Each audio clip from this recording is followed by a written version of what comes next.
Thank you, friends, for tuning in for this session today. And here is your host, none other than Mr. Spotter Fred.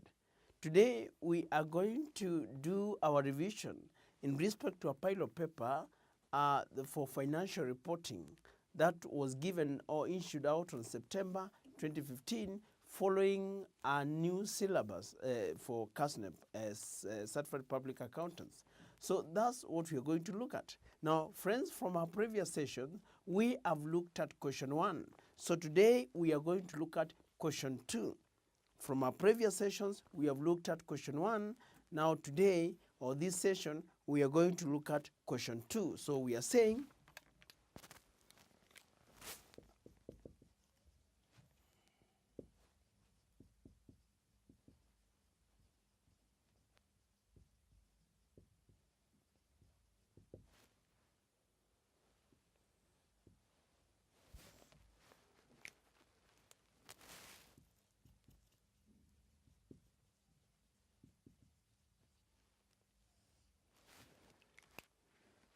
we are going to look at question 2, and here it goes.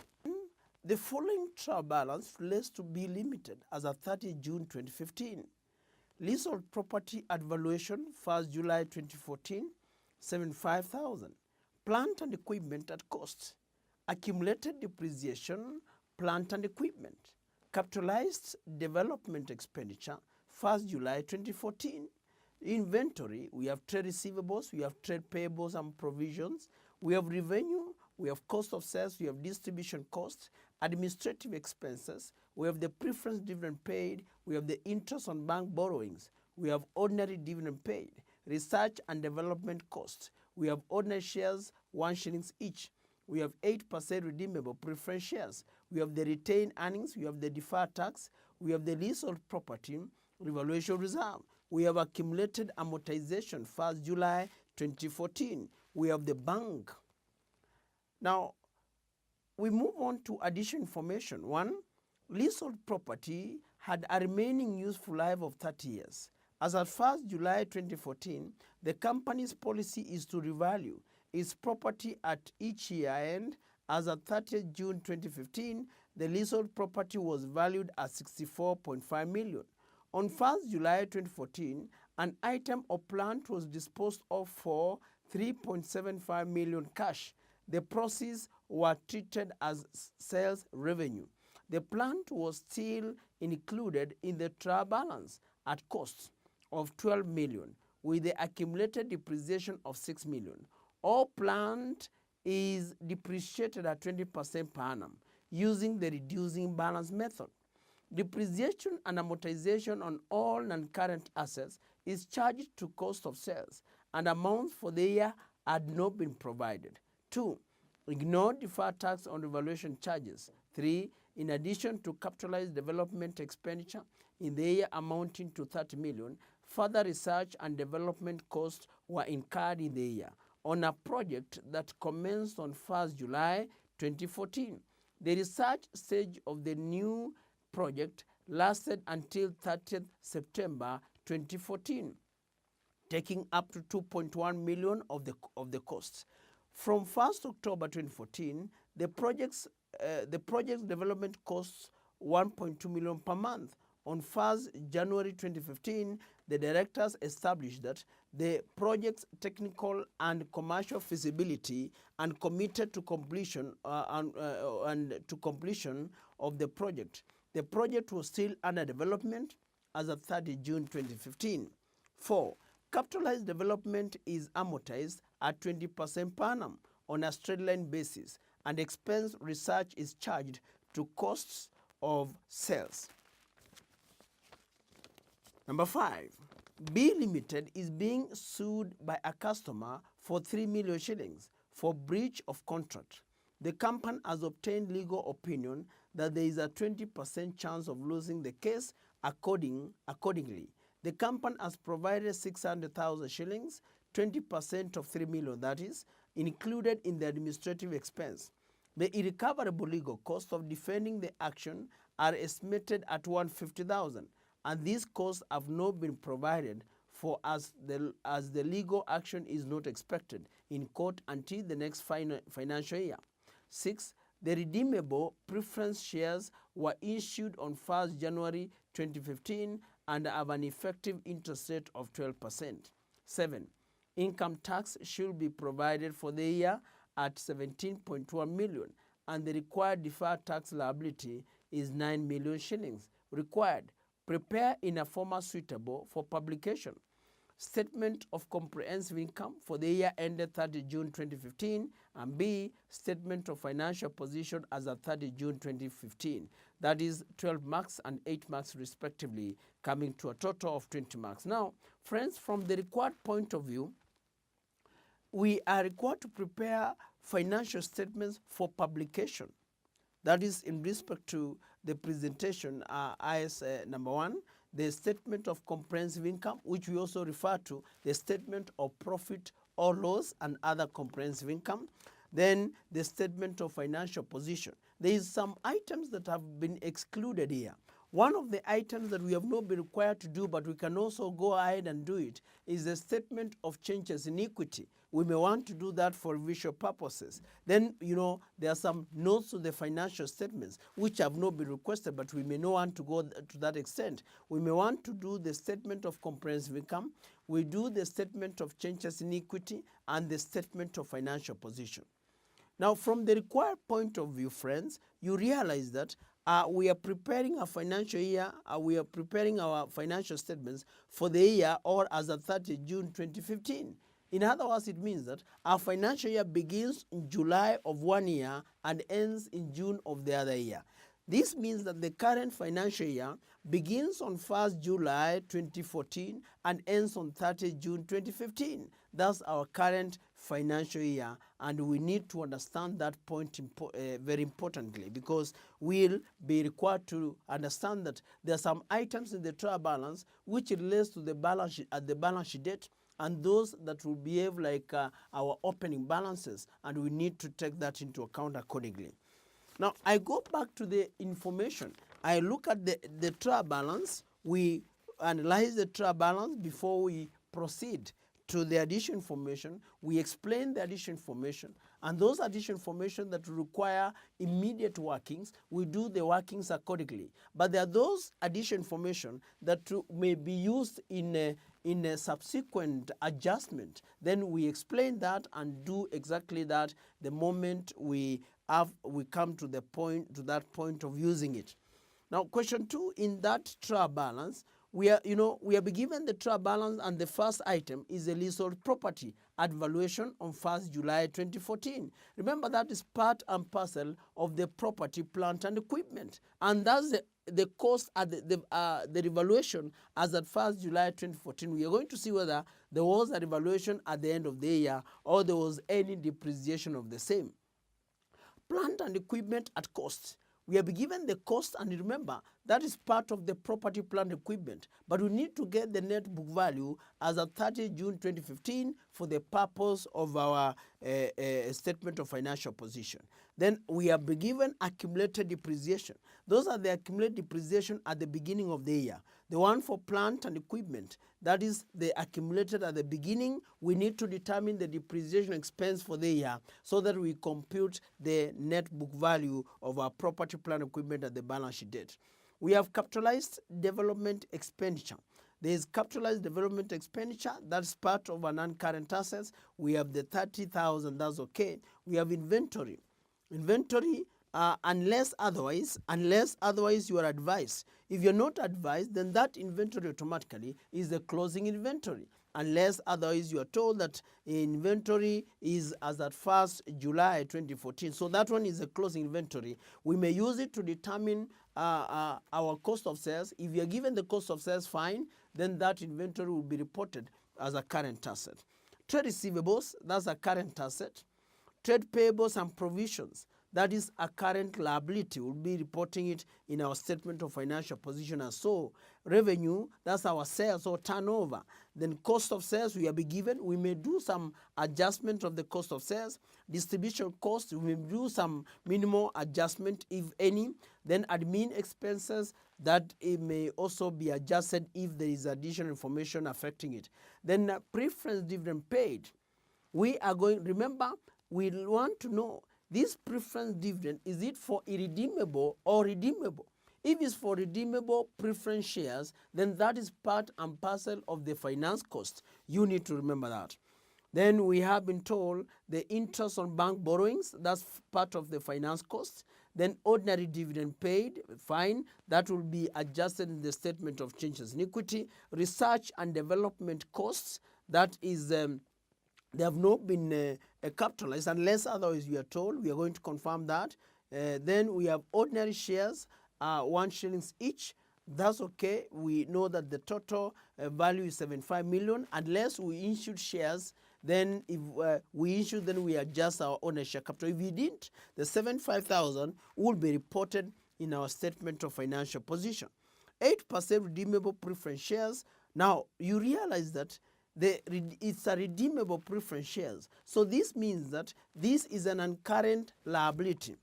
That's a financial instrument and will be recognized under as an uncurrent liability. And in that case, it means that the dividend on redeemable preference shares will definitely be a finance cost. Definitely be a finance cost. So you need to remember that it will be a finance cost. Okay.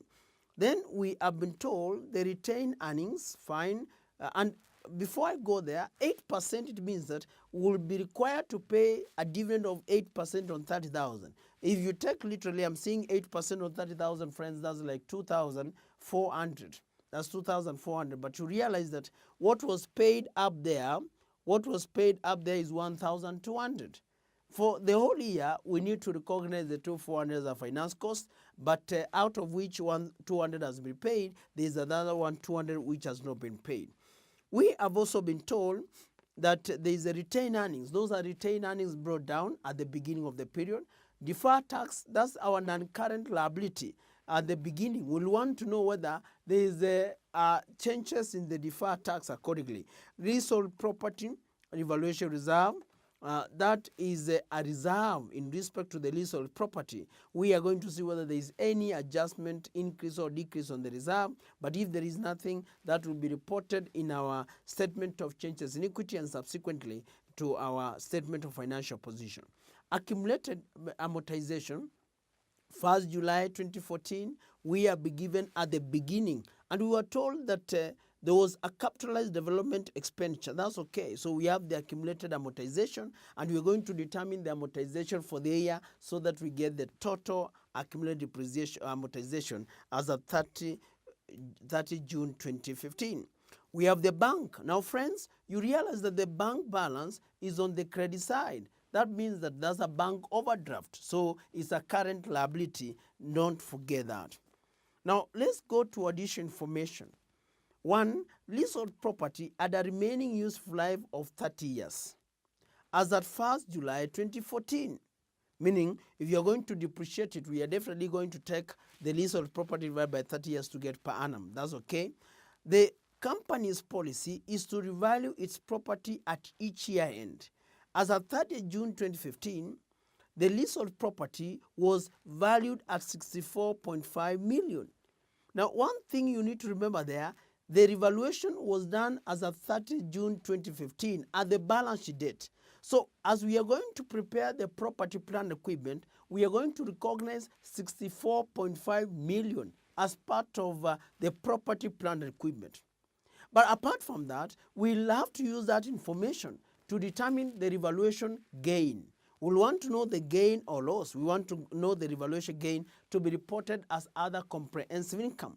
Now, it means that we need to compute the depreciation for the year so that we are able to get the net book value as at 30 June 2015. We compare the two to determine the revaluation surplus. They have told us further, I will come back to use it, on 1st July 2014, an item of plant was disposed of for 3.75 million cash. The proceeds were treated as revenue. The plant was still included in the trial balance. Before I go to that extent, let me first deal with the first sentence in respect to the leasehold property. You know, that is our working. Let's look at the workings. One of the working, number one, we need to determine the revaluation gain or loss, and the depreciation expense. The depreciation expense on leasehold property. On leasehold property.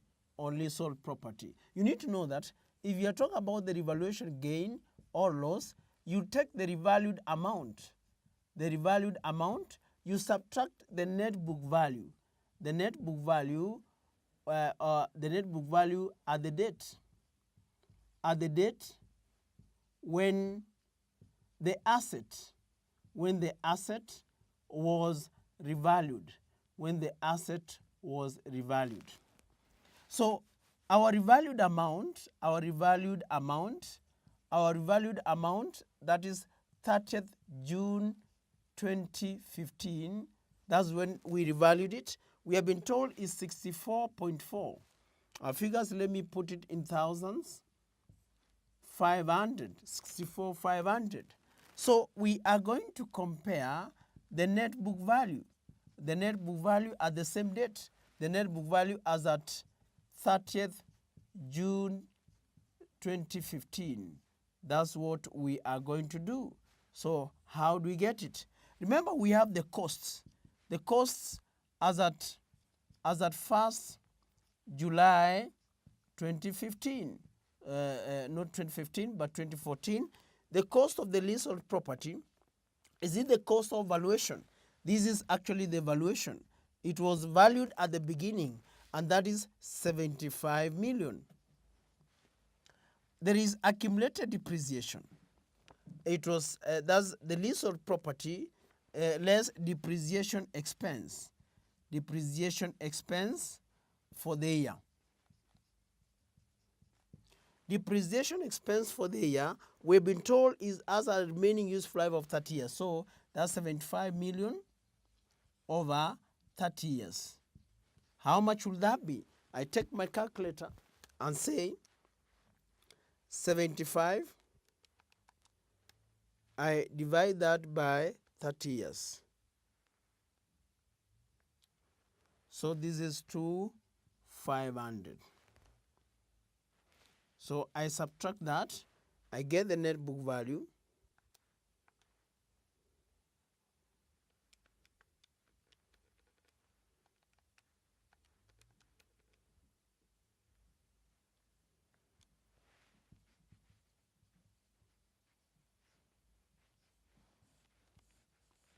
You compare that, you realize that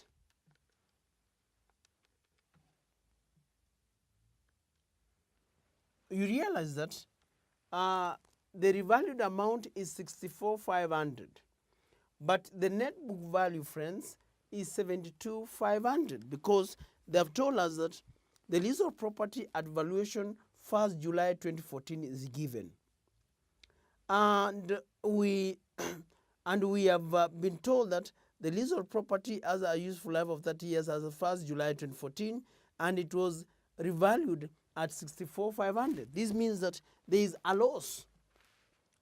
The 8,000, friends, is a revaluation loss.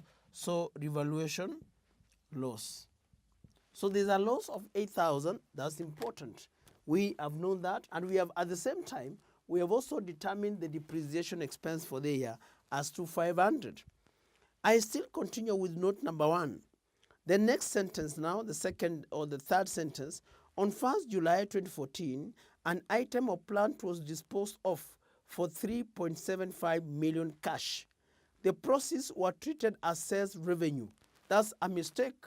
If it was treated as sales revenue, we are going to reduce our sales by those sales proceeds.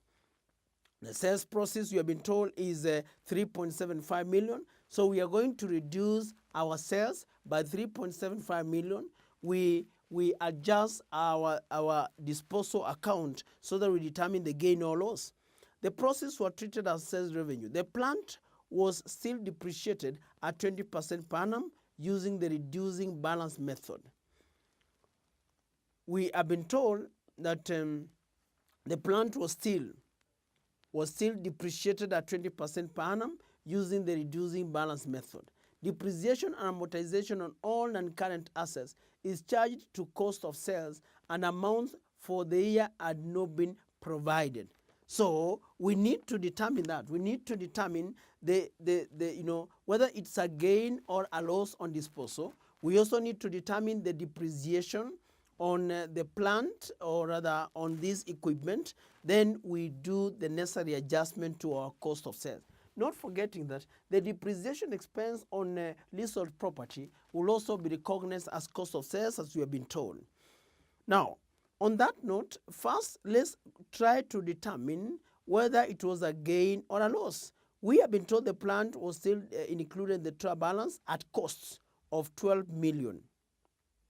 The plant was still included in the trial balance at cost of 12 million with the accumulated depreciation of 6 million. So you take 12 million minus 6 million, you have 6 million. But we have sold it at 3.75. Definitely, we have made a loss. I can do this. I can say working two. Either gain or loss on disposal or plant. We just simply compare the net book value minus the cash proceeds.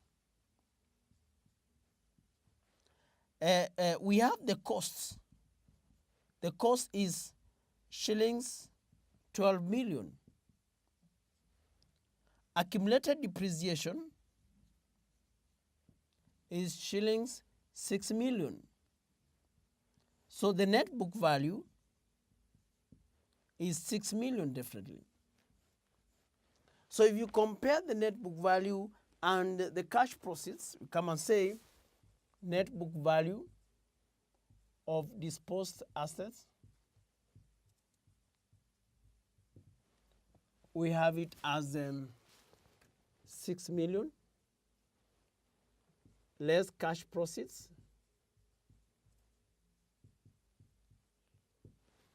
Cash proceeds is 3.75. So there is a loss on sale.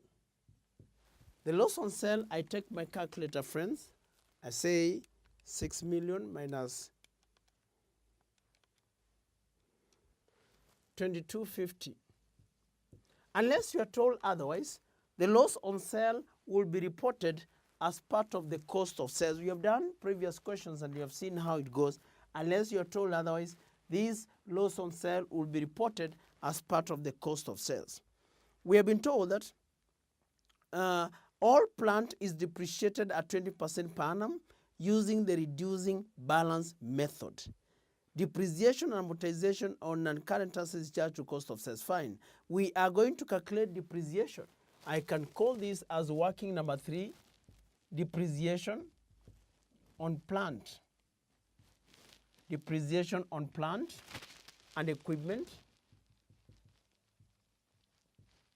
for the current year. We are doing it on a reducing balance basis. Remember, we have the cost. That means we take the 20%, you multiply the net book value. That's the net book value after adjusting the asset disposed of. Remember, we have the cost.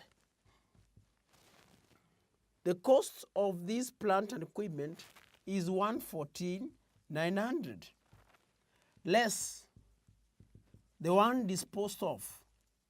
The one we have disposed of is 12 million. So we have our calculator there. We say 114,900. We have 102,900. Then we less accumulated depreciation. Accumulated depreciation. The accumulated depreciation, friends, you need to remember that we have the balances at the beginning. The balances brought down. which we were given there as 36,900. But we need to less the one for the disposed asset, the one for the disposal. The one for the disposal, friends, is something to do with we were told somewhere there, 6,000. So this is 3,900.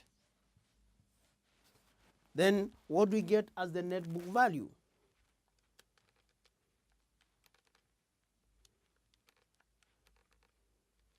So we have 72,000.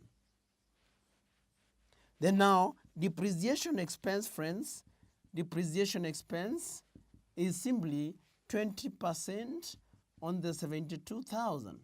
How much are we getting? So 20% is 14,400. This is what we are going to report in our as part of the cost of sales, and we're also going to use it to determine the net book value of the property, plant, and equipment.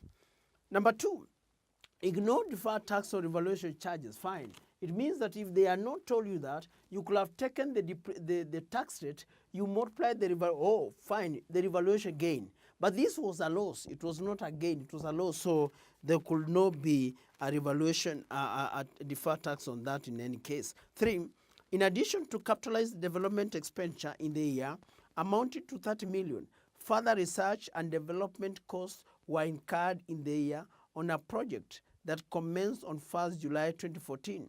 The research stage of the new project lasted until 30 September 2014, taking up 2.1 million of the costs.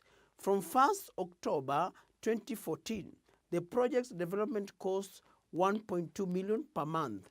On 1st January 2015, the directors established that the project technical and commercial feasibility and committed to completion of the project. The project was still under development as of 3rd June 2015. Now, as we have just looked at, in note number 3, they simply talk about development expenditure.